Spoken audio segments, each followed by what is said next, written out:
In today's tutorial, I'm going to show you how to use green screen on the Clipchamp application. So first of all, of course, all you need to do, just go and download the Clipchamp application. If you don't have it downloaded into your PC before, of course, you can download it through any browser or even the Microsoft Store if you find it there.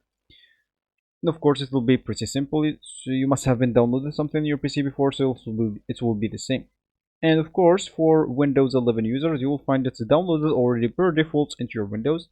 But for Windows 10, you might find it, and you might not find it already downloaded into your Windows. Of course, if you have it downloaded, that will be great. But if you don't, you will have to go and download it, as we said. And once it's downloaded, just go and open it up.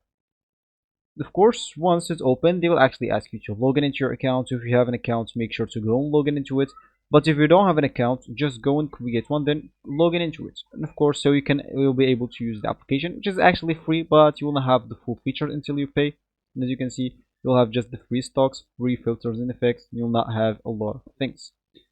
So here you can actually like create a new video or record something if you want with the application, or you can just go and choose some of your recent videos that you maybe worked on, so you'll be able to start or finish them or whatever.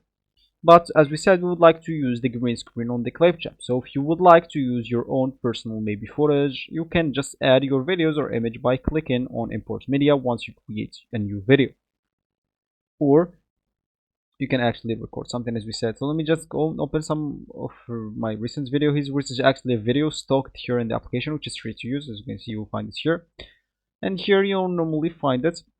Once it's here, you can drag it or actually just add it to the timeline.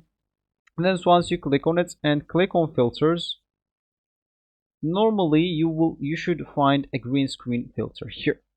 Of course, if you didn't find it, that means you don't have the full features, which is you need to subscribe to have it, and then you will be able to find the green screen filter, and you'll be actually good to go. So this will be actually for this tutorial. I hope you like it. Thank you guys for watching, and goodbye.